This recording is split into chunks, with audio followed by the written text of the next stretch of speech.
Wait. Hello, world. Kara St. Louis here, and that's Emily Moyer. She's back, and we've been waiting for her, and you've been asking for her. This is one of the most radically intense, finest minds that's operating right now. Otherwise, she wouldn't be sitting in my computer all the time. I love listening to her. I love listening to her because it triggers me. You know, it's in these conversations that you end up at places that you never suspected you were going to go to, that you didn't know existed.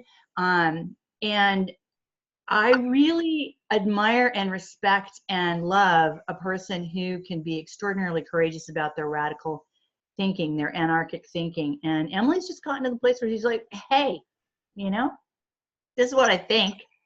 And I'm going to say it because there are people who are letting me say it. And it's been nothing but a privilege for me.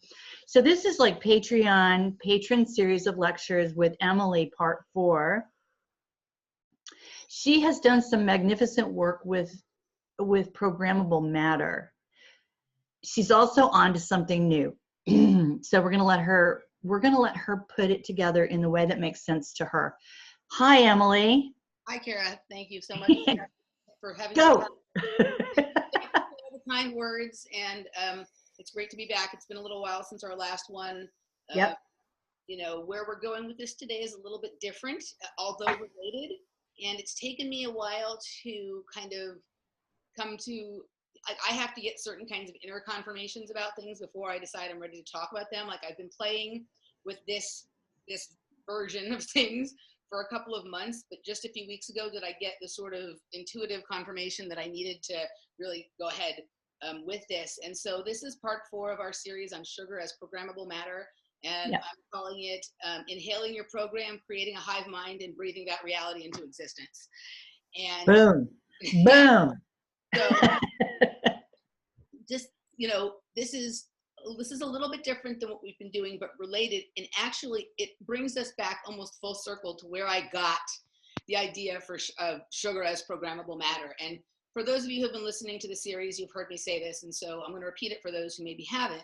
And that the first thing that sort of clued me into this type of thing was many years back, God, it had to have been around 2010 or something. I had a couple of friends, but one in particular that were very early on to adopting the vaping.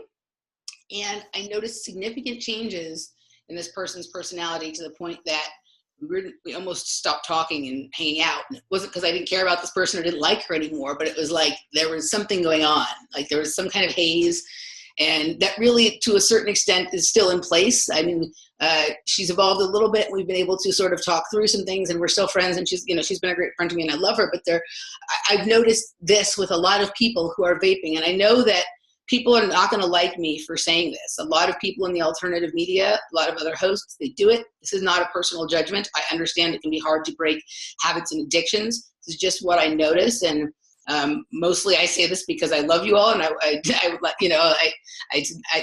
don't think it's good for you. But these things are all personal choices.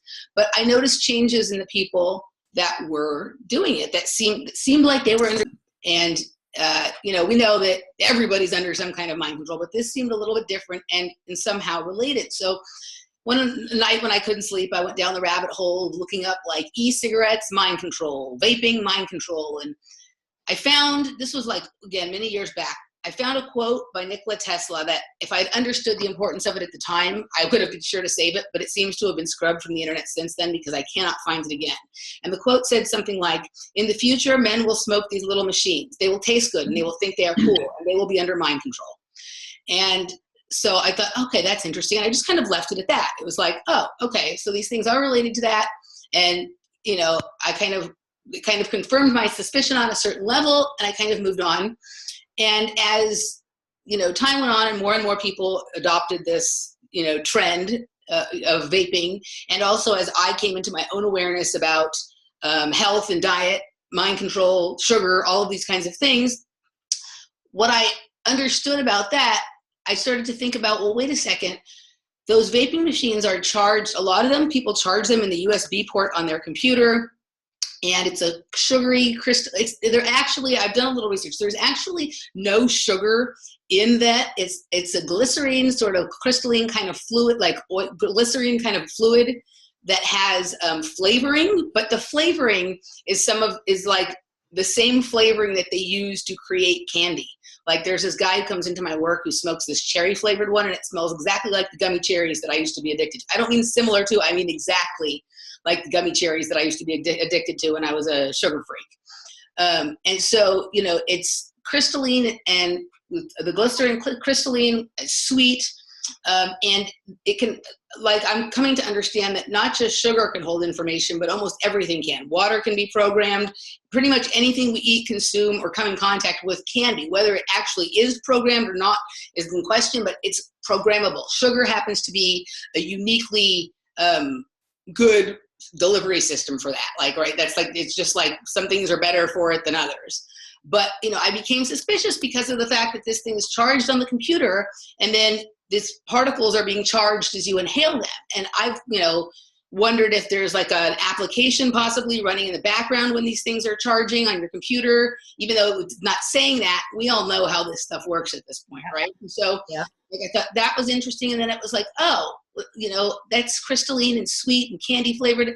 Oh, I wonder if this could be the same with sugar. And that's really where I got the idea of sugar as programmable matter. And the more I delved into that, I've now shared this idea with all of you, but also with a few really good thinkers that I know, and some people who know a fair amount about health and whatever. Like, I'm more and more comfortable that that is the case. Like, the way it's done, or like how intentional it is up for debate. But there's no doubt that, addiction to substances like sugar and the kind of information they can hold and deliver act to control the mind of the person who's consuming them on a certain level. And right. I've worked with enough people now who I've helped, them to try and come off of sugar, who've noticed significant changes not only in their bodies, but in their minds, their thoughts, and all sorts of things, that I'm pretty comfortable that on at least some important metaphysical level, I'm correct about that. So anyway, so back to the vaping. So that was where that idea came from. And I started to observe, as we've done this series, I started to really pay more attention to this vaping and the people around me who were doing it. And I had there's a kid at my work who does it, and I was having a conversation with him about it one time, and he had his little, people blow that stuff all the time when they're smoking it, but he had his little jar of the stuff there. And I was like, can I smell that? And I smelled it, and literally any thought that was in my head before I smelled it was literally gone. It was almost like a mind wipe, or like whatever it is, right? And this one particularly smelled like, the flavor was lemon pie, and it smelled like, if you guys remember those strawberry shortcake dolls from when we were little, and there was one named lemon meringue. It smelled exactly like that. And it also reminded me of scratch and sniff stickers. And I was like, okay, these are things like, it's a very like childlike kind of smell. Like, all of these smells that people are doing with the vaping, they're not like, sophisticated, like, sandalwood or jasmine-y kinds of smells or whatever. They're all like cinnamon roll, cherry flavor, blueberry pie. And it all has like that sickly sweet sort of, I don't understand why somebody would want to smell like that. It kind of reminds me of that trend for a while of like all of the bath gels smelled like cake and stuff like that. Like, I thought it was, yeah. So, and, so I was thinking about that, and then I went to this party. I started throwing this idea about the vaping to people who aren't into alternative information like us. And some of them thought it was crazy, but some of them were like, oh, I can see that. That makes sense on a certain level. And some of them have their own, Stockholm syndrome to it. So they can't see anything beyond the fact that they like it and they want to do it. But I had this instance, and this is really where the basis of today's conversation is going to come from. I went to a party, one of my underground dance music things that I stay at all night, back in November. And it was a great party. I had a wonderful time. The music was excellent. But this was the first time. I mean, the vaping has been going on at parties. Like, they don't let you smoke inside at a lot of parties, but at some they do. This one, they do let you smoke regular cigarettes. But all of them allow you to vape inside. And the amount of people inside that were vaping, I think, outnumbered the amount that weren't vaping. Like, it was, I couldn't tell the difference between when the dry ice, which I don't really think is dry ice. I think there's stuff in there that is in a sense, altering or gassing people. But I couldn't quite tell when dry ice was being blown as part of the visual effects and what was just the stuff from people vaping. It was everywhere. I could not find a single, I would find an area to dance where it didn't smell like that. I'd start to sort of get into my groove. I like to close my eyes and go off into my own world when I dance. And then all of a sudden I'd smell grape Kool-Aid. It was like, it was interrupting my flow, or just like my ability to create my own mental space. And at one point during the party, I was telling my friend who I was there with, we were like standing in the way back of the party, and I just leaned over and sort of like whispered in his ear, dude, I fucking hate that shit that everybody's blowing. I was like, I can't escape it. It's fucking awful. And this girl who was like maybe 4 feet in front of me turns around and is like, I can hear what you're saying. I was like, I wasn't talking about you. She's like, this is a big place. You can go somewhere else. And I was like, actually, I can't, because everywhere I go, it's there. You know what I mean? I actually wasn't really talking about her. Well, it's interesting that she was that, edgy about it anyway. Well, before I lose a couple of things, I just want to throw them into this, so maybe we can pick them up later or some other time. But you did mention that you felt like just everything was programmable. Everything around us is programmable because I would assume that's because we know that water is so reactive to everything that we say or do, one way or the other. Okay, God bless water, because it's taught us, this Emoto and his work has taught us so much. Anyway, so I just want to, what I want to throw out is the thought that maybe we can program back. Maybe we can program back. Yes. You know what I mean? We're going to get there. We're going to get there. The second thing I want to point out, because you're talking about sort of the difference between cigarettes, regular old tobacco cigarettes, which I realize are cured in sugar. That's how it really is how they addict us, is by curing tobacco and sugar. But tobacco, I think it's one of the 2 sacred plants. I was talking about the other sacred plant yesterday and the day before at length. But this one, I have been known, and I will do it again.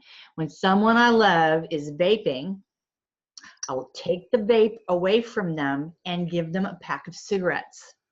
Because it's better for them to do that. They might as well smoke. And the fact of the matter is, you were talking about how when this cloud of God, I don't even know what, covers you and gets inside your body, you go to this zone, to this nothing zone, to this zombie zone. I used to smoke cigarettes. I smoked cigarettes for about 17 years. I haven't done it for decades now. Nobody loves to smoke but more than I do, believe you me, because that's just the kind of personality I have. It helped me think, Emily. I'm a writer, okay? And when I was writing, or when I was in college, or that's one of the things I miss about it, is that it turned my brain. I mean, it really helped the intellect when I needed to use the intellect and I needed to concentrate. What you're talking about is the exact opposite of that. Yeah? Okay, so I just wanted to throw those in before I forgot them. We'll get to what you were talking about water being programmable. I'm to the point where I think that I have 3 different kind of ideas or levels of thought about what we're living in. And I think our environment and our atmosphere at this point is programmed and programmable and programmed. So we'll get there. As far as what you just said about the smoking, I was a smoker. I smoked cigarettes for 15 years. I really enjoyed listening to music while smoking cigarettes and driving my car while smoking cigarettes. And, so it's not like I'm just like acting like, oh, people shouldn't smoke or whatever. Like, I agree with you at this, I don't love the smell of tobacco either, but I don't feel disturbed by it in the same way that I feel disturbed by the vaping stuff. And there was something else you said. What did I want to respond to? Also, tobacco. I'm just saying tobacco. Whoops, what happened? We just got, you there? So you went robo for a sec, but that's okay. Just start wherever you were. Okay. So, Yeah, I understand that tobacco is a sacred plant. I mean, they use it in all sorts of vision quest kinds of ceremonies and whatever. So, you know, I agree with you like there. But yeah, at this Yeah. point, I think if people need to smoke, oh, I know what I was going to say. If people need to smoke, better to smoke cigarettes. And the other thing I've noticed is a lot of people who never smoked cigarettes are vaping, right? Like a lot of people who are never into it. And in some ways, I'm actually kind of surprised I didn't fall into it because I loved candy so much. But there was something intuitively Yeah. that was anti the vaping from the very first time I saw it. It just seemed like it seemed too good to be true. And it is, right? So the other thing I wanted to say, just to wrap back around to where it was about that girl who got upset, you were right, the way she was so, it was like she was going SJW on me. For those of you who don't pay attention to the more mainstream news, like the social justice warriors are the people who like, you know, protest and scream and yell about everything and, you know, all the intersectionality and all that kind of stuff, right? So she was almost adapting that kind of like attitude and stance with me. She looked like she was ready to fight me. And anything that has somebody that emotionally wound up by it, like, wow, like that, I was kind of taken aback, whatever. So, you know, I'm not fighting. I just was like, look, I wasn't talking about you, you know, move on. But I was actually having a difficult time kind of enjoying myself because of it, right? So just, I'm only sharing this for the sake of the story, but, you know, I like to have a psychedelic experience once in a while, and I was trying to enjoy one that night. And I have never had something, I've never had to struggle so hard to try and enjoy my psychedelic experience as I did, because every time, like I like to dance and close my eyes and kind of get lost in the visuals behind my eyelids and go off into my own little world. Every time I would start to go, I'd smell that stuff and it was instantly pulled me out. Now, for anybody who's ever had a bad trip, you know, when you're having a bad trip, there's nothing you can do to stop that, right? You have to just wait it out. Like you can try and talk yourself through it, whatever, but you can't end the trip. Well, whatever's going on with this vaping stuff was like ending, like not allowing me to go where I wanted to go. Now, I'm okay with that. I'm like one of those people that like, I had the experience that I needed to have because it pointed all of this stuff out for me. You know, I've had enough psychedelic experiences that if one is ruined by vaping, but there's a part of me that is like, will I ever be able to go to a party and enjoy a psychedelic experience again? Or am I going to be breathing, you know, cotton candy and blueberry muffins the rest of my life? Right, right. And Emily, have you ever known a smoker ever to get pissed off because you tell them that, you know, oh, the smoke, I can't do the smoke, or it, you know, usually a tobacco smoker, I've never known a tobacco smoker who didn't say, yeah, I know, let me move over here. Or, right? I have known some, but like, Have you?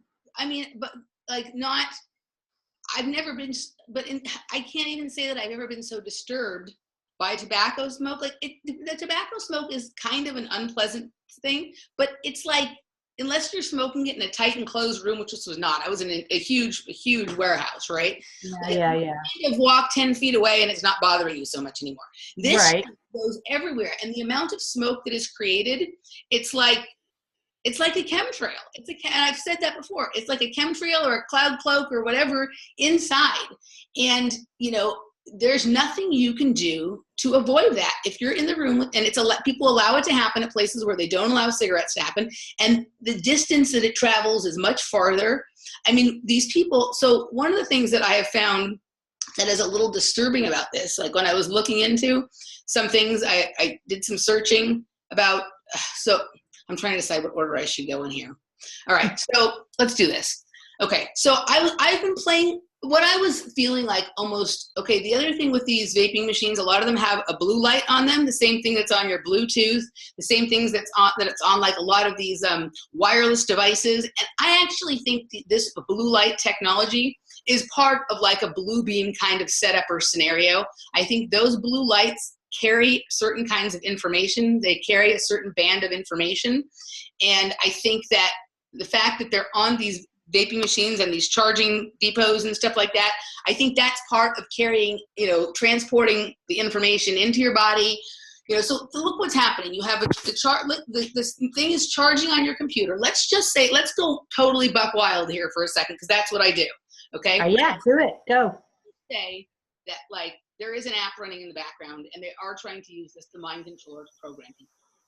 You charge it on the same computer that holds all of the information about you, your banking records, what your political beliefs are, your social activity, how you feel about your family, what kind of food you eat, what medicines you take, what your spiritual beliefs are, all of that kind of stuff, right? So if there's an app running in the background that could be gathering information from your computer, and then you're charging this on there, I mean, it's basically like it could entirely be creating a program just for you. And I understand this is a little far out, sounds a little wild, but we're not in Kansas anymore. And if we wait to hear about this from the people who are doing it, we're not, we're going to be in a lot of trouble. So Yeah. the personalized devices being charged on your personalized computer. Someone is, if it could even just be as far like an advertising thing where the companies that make this shit is collecting data on you and figuring out how to make sure that they keep you addicted to their product. It could be that simple, right. Or it could be a full-on MK Ultra, or targeted individual kind of mind control thing.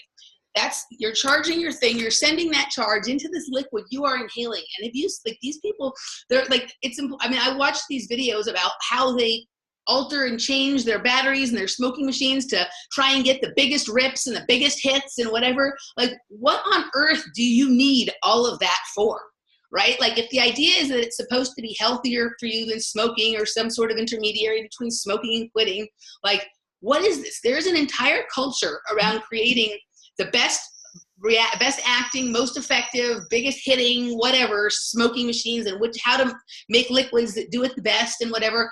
And some of it, like literally, I found a video where they were talking about creating Tesla coils to put into these things to make them the best batteries and to make them work the best and the longest. So that brings us full circle to the fact that Tesla said in the future, I mean, maybe he was so psychic that they would know that people would actually have not really care about using his technology for anything that could better mankind, but for using his technology to get a bigger hit off of your vaping machine.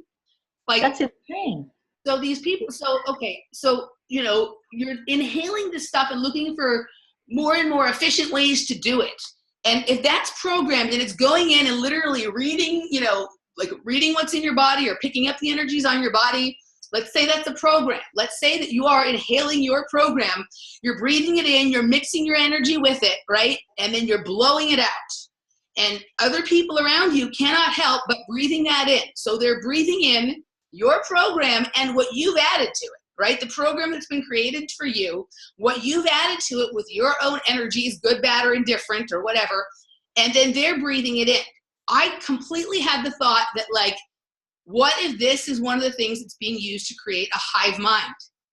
Okay, because if like these people breathe out the particles, we breathe them in, you know what I mean? And then, if we're creating like a hive mind and creating like, this could cause, like, for example, I was at a party and there's people there having this extremely intense, experience with the music and LED lights and a Function One sound system, which is known for creating sort of transcendent experiences. So already there's enough, if you listen to Mark Devlin's work and some of the things I've said about dance music, there's already the danger of like psychotronic weaponry and sound frequency, being used, in nefarious ways.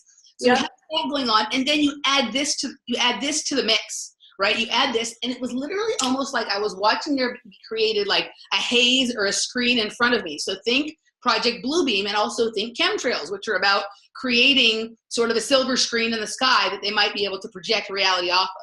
Are we being used, or not me because I'm not doing it, but I'm breathing it because I can't avoid it?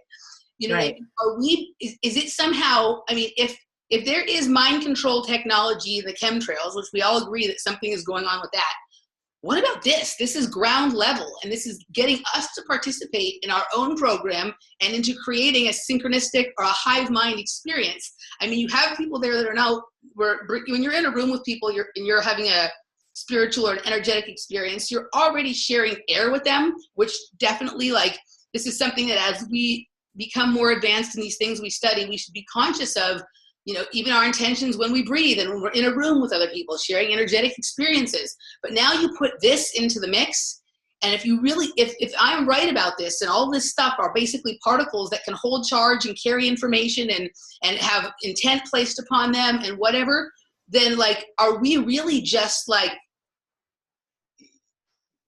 for people who are doing it, creating this, and for those of us who are, in a situation where it exists, being used to enhance it, right? And so it's kind of this thing that like, it creates a ground level hive mind possibility.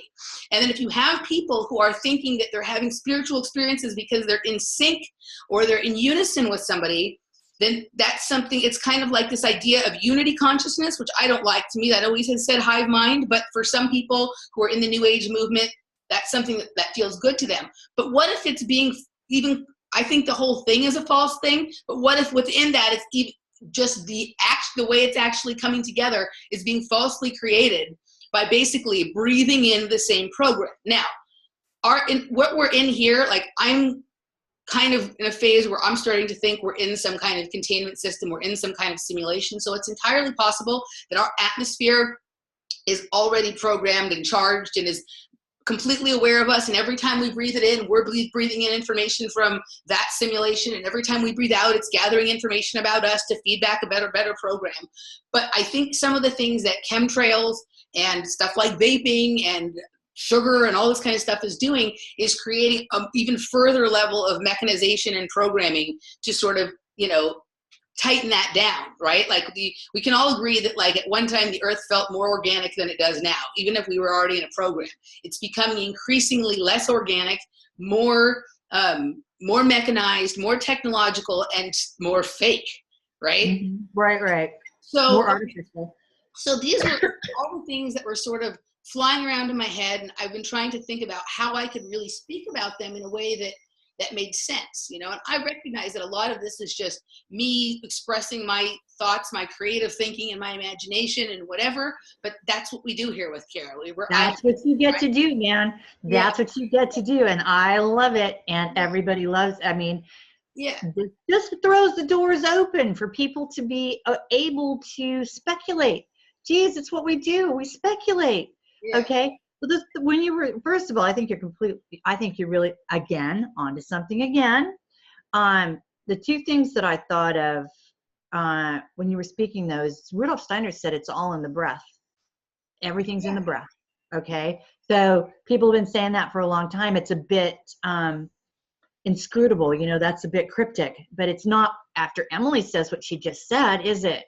Okay. The other thing is I interviewed my friend Dan Schreiber in Australia, and he spoke at length about the human being. We digest our landscape. We digest everything around us. And it's really only, when I say gross, I don't mean disgusting, but I mean, this sort of large piece, the grossest way that we do that is by chewing and ingesting an actual, material thing that's around us. But our skin receives information from the sun. We digest that. It's like the sun, it's like going to the library, So of course they've gotten between us and the sun. But what does that do? Does that leave space for them to, you know what I mean? Does that mean that they very much know what we're capable of doing in that way, and have figured out how to utilize that? Get rid of the sun, because the sun is feeding them. The sun is like this universal library, and we're digesting that. If we can block probably 40% of it by now, then we have all the space that we can use, We can use what they can do that they're not getting anymore. We digest our landscape with our eyes, with every sense. So, and that is a true thing. That is just a true thing about human beings. So what you're saying isn't even remotely far-fetched, okay? It's between that and the other bits of people's cosmology, like mine, where Steiner would say that it's all in the breath. Everything's in the breath. Yeah, no, and Rudolf Steiner definitely has lots of gems that we should all find modern ways to expound upon, because he's not here anymore to do so. Yeah, it's translated to the modern world, because he was talking to a very somber crowd of, in some ways he would have been a great, he was he's kind of like a Tesla of his genre. He was very ahead of his time. He is. He's an absolute avatar. Absolute avatar. People go after him, but whatever. I don't care. Yeah. So the other thing this has made me think about is like, what is the role of sweetness in our life, right? So even if you're a person like me and you've tried to eliminate sugar from your life, you find yourself quickly like, oh, when you find some new little xylitol or stevia candy, that's addicting too. Like, what is it about sweetness that takes us? Yes, I'm not saying people should never have it. I'm not saying that. Like, I cheat and have cocktails sometimes and whatever. We all have to, we're here, we're having this experience and whatever. But what is it about it that takes us out of our self and just becomes this constant driving towards wanting more, right? And it's also, think about like when you were little, you wanted like a sweet sugary treat every time you did something good. So when I had that experience where I sniffed that guy's thing and it was like a mind wipe, and also when I was at the party and I couldn't concentrate on my own inner visions because I was smelling great Kool-Aid, like, is it possible that sugar is used to create fog in the brain so we forget experiences? Is it to create haze over traumatic experiences? For anybody who's been following along with this whole thing with the gymnastics scandal and the pedophilia, which I've spoken at length about now, one of the things they said about Dr. Larry Nassar is that they thought he was their friend. They would go for their treatments, he gave them candy, right? Like, is it entirely possible that candy or sugar or scratch and stiff Snickers and whatever acts like a mind wipe? Right? Like, I mean, think about how many like pedophiles and molesters and stuff like that give kids candy. And sure, we all want candy, but there could be a second, we all, when we're kids, we want any treat, but there could be a secondary effect of it. And that, like, you go into that sugar high and it really creates a malaise that makes it impossible for you possibly to recollect clearly what has happened to you. And I know people, myself on some level included, who are in their 30s, 40s, and 50s and trying to uncover certain traumatic events that happened to them and, bump up against this like thing where they can almost remember, but they can't quite. And I'm certainly not for creating things that weren't there or looking for things where there's not a problem. Right. I've worked through enough of my trauma now that, like, I know when I bump up against a wall that is like an inserted kind of wall. And I just wonder, whether intended or not, but you have to think that like the master manipulators would know what all the metaphysical side effects of sweetness, whether it be actual sugar you're ingesting or just the smell or taste of sweetness. I mean, literally, I could not hold a psychedelic vision because I smelled grape Kool-Aid. Usually those kinds of visions are so strong that whatever else is going on, if you want to get rid of the vision, you can't. And this was just like cut right through it. So we have to ask questions about something that is apparently as addicting as this is, because there's tons of people doing it, right? Right. This societal acceptance around it that was never there for cigarettes. And I think this is actually more dangerous. And I think part of the reason is because people, like, there's something for most people, not for me, but for some reason for most people, this sweet smell, either they're attracted to it or they're like being entranced by it, and they're more accepting of it than they were of, what they figured like the ashtray filthy smell of cigarettes. I mean, sometimes people will come into my work after it's clear they've smoked a cigarette in their car with like the windows down or something, and they smell like a fucking ashtray, and I'm just like, ugh. But it's not mind altering to me as the person who did not smoke the cigarette in the same way that I find some of this vaping stuff to be. I do recognize, because I was a cigarette smoker for 15 years, that there's a level of mind alteration that goes on. Like when you take your first hit of the cigarette, you get a little buzz and stuff like that. But generally, the person not smoking the cigarette didn't get that. They just got the icky kind of smell. So these were my thoughts. And I've been sort of trying to arrange in my mind. And I've done an okay job here today, not as clear as I would like to be about it, but sometimes as I work on these things over time, they become clearer. Yeah. I was trying to think about how I wanted to talk about this in a way that made sense. I was waiting for some sort of, with a lot of these things I talk about, like, because it's a combination on some levels of intuition and some level of research and observation, I wait for a specific kind of confirmation from universe. And when I get it, I know I get it, and I know it's time to go. And that's what happened to me with, early last summer with some of the stuff with sugar as programmable matter. And a few weeks ago when I was on my run, I got the confirmation that I needed. And this is what I got. I was on my running trail, and this guy, it was like 90 degrees that day.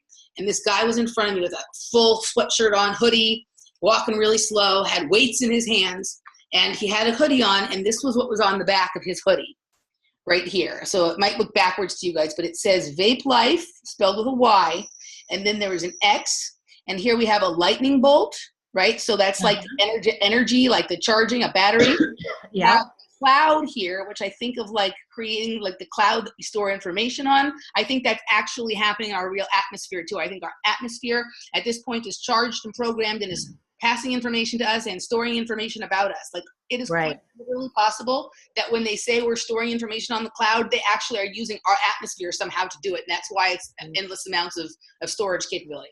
There's an omega sign up here, which we're going to go into in just a minute, but we all know what omega is. We know that that's part of certain MK Ultra programs. There's delta programming, omega programming. That's mind control right there. And then there's the vaping pen that they smoke, and they have it looks almost like a syringe right there, right? Yes, I would have thought that was a vaccine. Right? So the way I look at it is that, you know, the whole thing is basically you're charging your thing, you're blowing your program into the air, it's taking in that information to create a mind control program, and then you're injecting it into your system. So when I came home from that, I looked up Vape Life, and that spelled that way, and it's some company that makes these, but that's where I found all these videos about people trying to system for smoking this to get the biggest hits and Tesla coils. And I can't think of a dumber use for Tesla's brilliant intellect and ideas than for this. But then I started looking into omega, and I already knew about omega, but I wanted to look at all of the things that came up when I searched omega. And so the first thing that comes up obviously is omega Swiss luxury watches. So here we are. We all know, if people can go listen to our recent episode on Time with Cliff High, where we got into talking about sugar, there is a relationship between sugar. It's a crystalline substance, holds information. It can be used as basically a time crystal in your body. And omega is a time system. Okay, these are watches. They use them for timekeepers in Olympic Games, right? It says here, omega is a Swiss luxury watchmaker based in Biel, Switzerland. Britain's Royal Flying Corps chose Omega watches in 1917 as its official timekeeper for its combat units, as did the American Army in 1918. Okay, so this is a combat technology in a lot of ways, right? These watches are also able to go underwater. I've spoken at length about underwater training, breathing underwater, things like that. So these things are even if it's just tangentially, are related. And then we go to the meaning of the word and the symbol of omega itself, right? So I'm sorry, I haven't use my notes on my phone here. But even if you just do a search on Wikipedia of what omega means, omega is the 24th and last letter of the Greek alphabet. In the Greek numeric system, it has a value of 800. The word literally means the great O, or the great, it's the great O as opposed to Omicron, which means the little O. So this is the big O. And if you know what I mean, like whatever that is, you know, as our world the globe, is it a sphere, whatever, it could be that, I don't know. In phonetic terms, in ancient Greek, the Greek, it is comparable to the vowel of English ra. In modern Greek, it represents the mid-back rounded vowel. It is transcribed to simply O. As the last letter of the Greek alphabet, omega is often used to denote the last or the end or the ultimate limit of a set, in contrast to alpha. So we know about alpha programming, and this is omega. Is this possibly like the last thing they have to get in place to have the full sort of control system set, right? Okay, so in physics, hold on, in physics, it's the name for the inverse of ohm. So, right, ohm is like something people use in meditation and, you know, breathing exercises and things like that. So it's the opposite of that. In chemistry, it's oxygen 18, which is a stable isotope. Let's see, in statistical mechanics, this refers to multiplicity in a system. So if we think about mind control, right, we talk about alters and multiple personalities and stuff like that, that's there. Let's see, hold on, I'm looking for in differential geometry, the space of the differential forms on a manifold or certain degree is usually within a superscript, a variable for a two-dimensional region in calculus, usually corresponding to the domain of a double integral. So this all to me talks about like multiplicity programming, right? Like being able to create like different options. In combinatory logic, this is the looping combinator. right? So we hear people talk about how time seems to be on a loop. We keep looping back. Could this actually be like distorting time, right? This literally, think about this. People have noticed all these like Mandela effects and distortions in time and whatever. It's been happening a lot in the last 7 or 8 years. Vaping has been around for that. I was going to say if that's concurrent,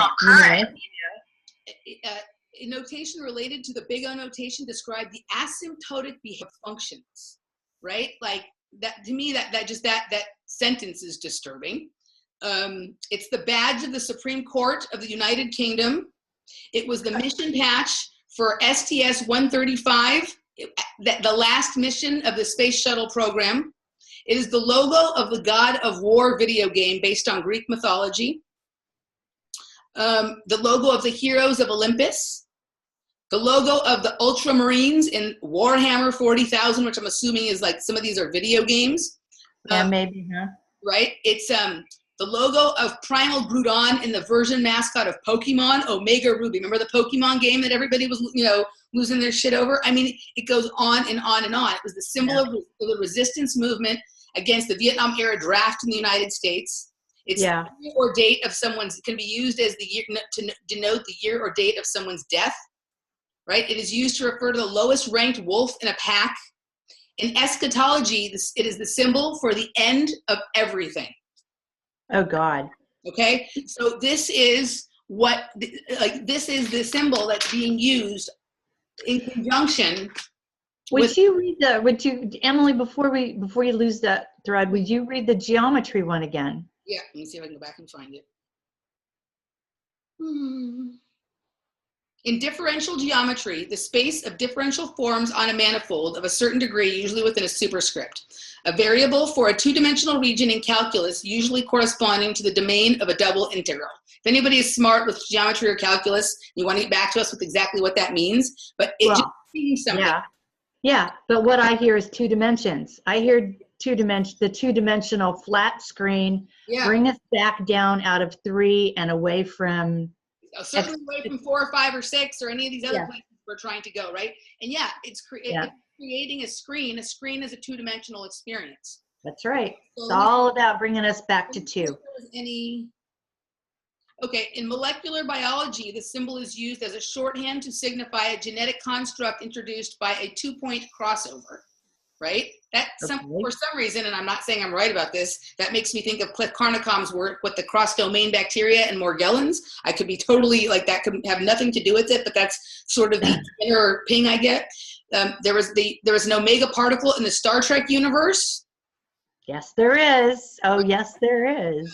Let's see. So those are some of the things that came up just on a Wikipedia search of omega. So why that is part of the logo or advertising for one of the main companies with this vaping stuff, I don't know. But if you look, people can go look at delta programming, omega programming, alpha programming. These are all things that are realistic parts of MK Ultra programming. And so I think, with something like vaping, just like with any of these Bluetooth technologies and with the consumption of sugar and whatever, this is a way to deliver mind control to the masses. And this one is particularly effective because it doesn't only affect the people that are actually doing it, but everybody who shares space with them. And so, for me, this brings up, I kind of don't want to go any place where they're doing that. And I love going to parties. I love going to dance and whatever. But I already know that I would have eggs thrown at my face if I guess that maybe people not allow that inside the party, right? Make your own party. Make it a vape-free zone, right? You can't come in with your vapor, or what is it? A vapor? Is that what they call them? A vapor? I think it's a vape machine, a vape machine, or a vapor, not a vapor, a vape machine, or a vaping cigarette, or. Yeah, I haven't, I'll have to sleep on this. You sleep on it, but I'm doing a lot of delving right now. I'm schooling myself big time and really fast in the endocannabinoid system, because I think that, we're learning that every cell in our body has a receptor, all of it, and that we cannot be mind controlled if our endocannabinoid system is on. if it's functioning, that it's responsible for homeostasis. This is what it's looking like, that it is foundationally responsible for homeostasis, and that it doesn't take much to turn it back on at all. It just reacts like that, boom. So when you're talking about something like this, you're talking about smoking something, aren't you?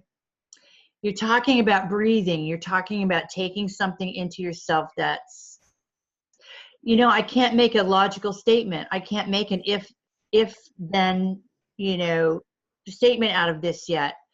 But this is all going to go together. My intuition tells me that this is all going to go together. Yeah, no, I mean, that I'm mostly operating from intuition here. Yeah, of course. Love Of course. your back, you know, input, constructive criticism, yeah. opposing thoughts, as long as they're respectful and all that kind of stuff from people, because these are just the things that like occur to me as I, you know, become increasingly aware of what's going on around myself and around all of us. If what you're saying is right about the endocannabinoid system, that I'm very concerned about the fact that a lot of people, rather than, you know, ingesting it in the traditional way of smoking it or by eating it or whatever, are there's you can buy the little liquefied forms of the cannabis and smoke it. So maybe the liquefied way is not, you know, I know that they have like these vapor smokers where you can actually put the bud of marijuana in. Don't go for the one that's liquefied. Some of the liquefied ones have this flavoring and stuff like that too. I mean, literally that could be something that accompanied the push for legalization as a way to sort of send it off in a wrong direction by getting people to, you know, consume it and attached to this stuff or attached to sugar. You know, like you can do edibles without having them in just baked goods full of a lot of sugar. You can, you know, you can mix them with coconut oil and just consume it that way without sugar. So, you know, because I would, again, this is just me guessing, kind of going along with what you're saying, that if the idea is that we need to have the endocannabinoid system receive the cannabis, then perhaps some of these things create like a wall or a block, so you still feel the effects of being stoned, but it's not actually doing to your brain and your mind what the possible, you know, and just so everyone understands, I'm a person who believes you should be able to do whatever you want with your body. I have mixed feelings about cannabis. I know what Kara's feelings are, and I totally respect them, and I'm not anti them. I'm just not sure. I'm not sure. I see a lot of people who are really into cannabis and have it their entire lives sort of wrapped up with it, that to me they seem like they're under total mind control. So I don't know, but I also see other people who it has done tremendous things for their health and has saved them from health issues. So this is a personal decision for people to make, but I think it's important that we all understand what's really going on with this. That's the thing, Emily. We have to unpack this. It isn't anything like what we think it is. They've got it. They've already got it by the short hairs. Okay. Yeah. And so I did a show with Mike Williams last night, but my level of understanding right now is primary. Okay. I'm working really hard to understand it because I think it's one of those baseline things. You know, you get a scant handful of things like food, like what you're talking about. These things are foundational and we need to understand them and we need to unpack them because they've been tied in knots, you know, and boy, are they being used against us. But, you know, Danny Arnold McKinney is doing a lot of really super good work on this right now. Yeah. And every show I've been on lately, I have said, and I've told her I'm doing this, I'm sending people back to her channel, because especially there's a show on endocannabinoids that she has 2 women you may want to get a hold of and interview them. Dawn Hart is Dawn Hart, and I can't remember the name of the other woman. The other woman is very informational as well. Anyway. Dawn, I know who you're speaking about. Dawn is a friend of mine, and Dawn and I have had, she's helping to educate me on some of this, and yes. It's not what we think it is. I mean, foundationally, I am very pro cannabis because I got tired of watching children die because they were drunk. Okay, and you lose all control or a decision-making capacity. And if there's anything at all that's already wrong, like you're depressed, and lots of children are so fragile right now in that way. Alcohol does nothing but hurt. You know, so this is the first reason I'm pro that, because I'd much rather see these children sitting around in a circle smoking a joint You better believe it, baby, because they're safe. They're safe that way. They're not behind the wheel of a car. Okay. And so that's where I started. But I have to say that Emily is expressing some absolutely reasonable discernment. You cannot ever just latch onto something and say, this is good. This is the good one. Because everything's been gotten a hold of at Everything's this been point. weaponized against us. And so Yeah. we have to work really hard to Yeah. put together an entire array of things that that are both helpful to you and mitigating the harm from other things. And it's not fair that we have to do this, but in a certain sense, like God, becoming no. responsible about what we do with our body is going to prepare us for the day when maybe the controllers are gone and we're actually able to do what we want to do with our lives. And we will. We'll get ahead of them. And the evidence of that is that it's so damned hard to contain us. yeah. And the They last thing I wanted to say about this, and this goes to some of what you were just saying, the guy who comes into my work who smells like gummy cherries, who does the vape, he's a super nice guy. I really like him. I enjoy talking to him. We have a lot of interesting conversations. He was a recovering drug addict. He's a recovering drug addict. He's been clean for a very long time. And the other day he had a seizure. And I said, well, have you ever had them before? He said, well, I used to have them when I did drugs, but I thought it was because of the drugs. And I've been clean for a long time now, and I don't know why I had them. I said, well, what if it's because of the vaping machine? Because you were doing that then, and you're doing it now. What if it wasn't really because of the drugs? What if it was because of the vaping? And I'm not saying it wasn't because of the drugs, because we all know those things can do that. But Yeah. I think it's just the act of inhaling so much stuff sometimes, like if you take in too much air, like literally that can cause like busting of brain aneurysm kind of stuff and whatever. I just posed a question to him, what if it's from this? And I would be interested, I haven't had a chance to look into this, to see if there's been any other cases of people who are otherwise healthy but are into vaping having late occurrence in life seizures or epilepsy or things like that. You know what I mean? Yep. It doesn't seem like, especially if it is programmed, having all that information flow into your brain, like in one huge breath, that could probably overwhelm the system of your brain. Right. I understand that we're out on a very far limb here, but I think we need to consider all of these things because they're spraying shit in the sky for agendas that are this complex. Why wouldn't they get us to participate on the ground? Oh, I'm sure that's the best. That's just like their wet dream, to get us to do it to ourselves. And people enjoy it and love doing it and want to create and cultures and cults around it. Like I actually think that, just like I've said about CrossFit and Herbalife and whatever, I think vape life is a cult. You know what I mean? People you walk into some of these vaping stores and if you're like, it's like you walked into like another world. You know what I mean? It's like all dark in there, and they have blood. I've never been in one of those. But I walked into ones and it's like you're going into some sort of like, otherworldly den or something like that. It's black and there's blue lights everywhere. And, unfortunately, I think it's a masterful thing to go along with, electronic dance music and underground party scenes and things like that. That is already a culture that is based around worship of, combination of art and technology to promote transhumanism. This is also that, guys. This is part, if you're willing to smoke something electronic, if you're willing to take in those kinds of charged particles into your body, I mean, if they're pushing for, if they are programming it, what if we're like being turned into androids based on what we're breathing that charged on our Android computer? Dude, it's all in the breath. Yeah. This is what they're saying. It's all in the breath. Rudolph, where are you when we need you? I wish he could be. He could join us for a conversation. Well, I've been rereading his. You do that, you read it. It's applicable to whatever you're doing at the time, whether it's beginning teaching or whatever. And then 20 years later, you pick it up and you go, God damn, he's talking about now. Yeah. Yeah. Same with Tesla. Same with Tesla too. Yeah.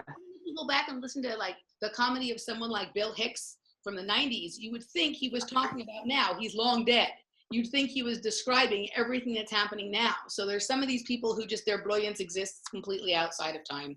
They're trying to tell us. Imagine what it was like to be them. How lonely was that? Yeah. At least we have some kind of community where we can come together and we can speculate and we can go out on those limbs. I think being out on the tippy-toppy limb It's the best place to be. So I do. I want to end this in a positive place, Yeah. and to swing back around to what you brought up in the beginning. This has also opened my eyes to, we have a level of power and control that I didn't really, not that I didn't recognize before, but if everything is programmable or programmed, and if at this point, if we're in some kind of situation where our atmosphere and our water and all this kind of stuff is charged and programmed, we need to start being really careful, clean, and clear with our thoughts, our intents, whatever. If you're, talk when I'm out on my run in a good spot of nature where I'm away from like all the chaos part, I talk to it. I talk to the atmosphere. I talk to the earth or whatever, you know what I mean? And I sort of try and communicate with it. When you do, for people who do meditation or breathing exercises and whatever, use that opportunity to blow your positive intent into existence, right? Use your words and your breath to, and program them with your individual thoughts. Yeah. Fight the hive mind, right? Like check your own, I don't recommend avoiding public places or cutting yourself off from humanity. I'm still going to go to my parties and whatever. Don't build a Faraday cage, build a kind of a mesh net that is sort of, your energetic wall to keep out things that are harmful, let some of the experience in so you can understand what it is, but sort of create, a barrier that you're not willing to let it go past, and then use your opportunity to breathe your thoughts, your feelings, your will into existence in a way that is, the antidote for some of this other stuff. That's right. That's you can use. You're just talking about our magic again there, Em, which is one of the most important things we need to be talking about right now. You can use crystals, you can use certain energetic tools. Like I have some of these cool, these are crystalline energy tools, right? One is for neutralization of energy and one is for charging. I use these things to set my intent into things or to clear. Like when I come home from a party, I use this to just clear everything off me, So you can use tools, but also just more than, these things like crystals and these tools, they're really just things for us to focus our minds and our intent on to sort of help amplify things. You don't even need that stuff, right? You can use it to amplify as tools, but just your own consciousness of what you're taking in, what you're breathing out, and what your intent is for those things is, really important. And I think maybe early on in my life and even early on in my, coming to terms with reality, I didn't give those things enough weight. And the reason that they have to deploy all these things against us is because they know the power that we have. And so, of course, absolutely. You can also use some of these kinds of, with, same thing with food. Like you can, when you sit down to your meal or whatever, you can tell what, with your healthy food, you can tell it what you want it to do with your body. You know what I mean? And some of these things are, proven. I mean, you've looked at the, what's his name with the water? Emoto. Yeah. Well, everybody go look at his, experiments with water and, the way you can talk to water and affect how it, drink high quality water and structure your water, charge it with your thoughts, your energies, if whatever kind of things, there's people who use, I watched an experiment where somebody had organite and they took a cup of water and they froze it without the organite, and they took one and they put the organite in there and froze the water, and it had like all this fabulous geometric pattern and whatever, just like cymatics. You can look at cymatics and how, harmonious rhythms create beautiful sacred geometry, and discordant rhythms just create a mess on the plate. So let's think about these things when we're setting our intent or, using our create imaginations or ideas or whatever. So that's pretty much what I have to say for today. Okay. Yeah. That's a lot, Emily. How do you like us now, world? No, it's brilliant. It's all, and the thing is, it's all coming together. All of these strands, they're all coming together now, right? They're all coming together right now. Emily's right. You believe that the reason you have to run so hard. Oopsie, what happened? Where did you go? What happened? Where did you go? Okay, I just lost Kara here. Let me see if I can get her back. I'm going to pause it. Okay, folks, we just had like an interruption. Kara's computer crashed and she is not able to come back up. So I'm just going to finish this off for everybody here. It's interesting when we were talking about our own power. That's when her computer crashed. Anyway, the last thing I wanted to say before we finish is I wanted to thank Kara for having me. I love doing these with her. And guys, please support Kara on her Patreon page and subscribe to her YouTube channel, attend her lectures. They're awesome. And you can catch me at offplanetradio.com. Our YouTube channel is Off Planet Media. Support us on Patreon, patreon.com/offplanetmedia. And the last thing I wanted to say is that I'm also now available for holistic wellness and conscious lifestyle consultations. The idea basically being to use your choices about your body and your lifestyle to work through your trauma and help get you unstuck. And yeah, you can contact me on Facebook, Emily Moyer. I'm easy to find. And if you don't like Facebook, you can contact me through email at technobrat21@gmail.com. Thank you, Kara, for having me. And I'll see you guys all soon. Bye-bye.